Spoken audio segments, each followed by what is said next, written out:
नमस्कार, सुप्रभात. मी रुशाल यादव सारंग. महत्त्वाच्या घडामोडींचा वेगवान आढावा घेणार आहोत. मात्र त्याआधी एक मोठी बातमी. शिंदे, फडणवीस आणि अजित पवारांची अमित शहांसोबत 1.5 तास बैठक झाली आहे. महायुतीच्या जागावाटपावर रात्री उशिरापर्यंत दिल्लीमध्ये खलबत झाली. शिंदे, फडणवीस, अजित पवार पहाटे 5:30 वाजता मुंबईमध्ये परतलेत. जागावाटपाचा पेच सोडवण्यासाठी तिसऱ्यांदा त्यांची दिल्लीवारी झालेली आहे. तिसऱ्यांदा दिल्लीवारी झालेली आहे. जागावाटपाचा तिढा सुटलाय का, हा प्रश्न आहे. कारण महायुतीतील जागावाटपाचा तिढा सोडवण्यासाठी शिंदे, फडणवीस आणि अजित पवार काल तिसऱ्यांदा दिल्लीमध्ये होते.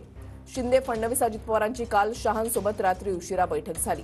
पेच असलेल्या जागांवर चौघांमध्ये सुमारे 1.5 तास खलबत झाली आणि पेच असलेल्या जागांवर तोडगा काढण्यासाठी चौघांमध्ये सुद्धा सविस्तर चर्चा झाली. शिंदे, फडणवीस आणि अजित पवार पहाटे 5:30 वाजता मुंबईमध्ये परतलेले आहेत. संदीप राजगोळकर आमचे प्रतिनिधी आमच्या सोबत आहेत. अधिक माहिती जाणून घेणार आहोत. संदीप.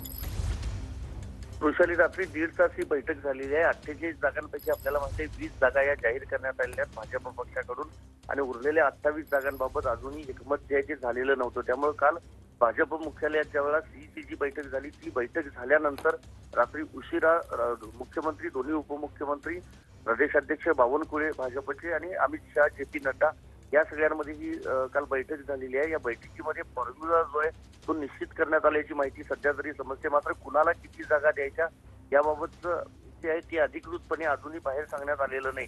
कदाचित आज किंवा उद्या यादी अधिकृतपणे जाहीर करून याबाबतचा निर्णय घेतला जाऊ शकतो. पण अजित पवार यांच्या पक्षाला आणि एकनाथ शिंदे यांच्या पक्षाला किती जागा द्यायचं याचा निर्णय झाला आहे. दुसरं महत्वाचं, उमेदवारांच्या नावाबद्दल देखील काल रात्रीच्या बैठकीमध्ये चर्चा झाली आहे. कारण एकनाथ शिंदे यांचे जे विद्यमान खासदार आहेत त्या विद्यमान खासदारांना उमेदवारी दिली जाणार काही नाही याबाबत राजकीय वर्तुळात जोरात चर्चा होते आणि त्याबाबत देखील कालच्या बैठकीमध्ये चर्चा झालेली आहे. अजित पवार यांना कदाचित साताऱ्याची जागा दिली जाणार नाही, कारण उदयनराजे भोसले यांनी काल अमित शहा यांची भेट घेतली आणि त्यांची उमेदवारी देखील निश्चित समजली जाते. त्यामुळे काही जागांबाबत अदलाबदली करून सामंजस्यानं भूमिका घेऊन एकत्रित जाण्याचं तिघांनी रात्री मान्य केलं आहे अमित शहा यांच्या समोर. त्यामुळे आज कदाचित यादी जाहीर होऊ शकते. वृषाली. नक्कीच. धन्यवाद संदीप दिलेल्या सविस्तर माहितीसाठी.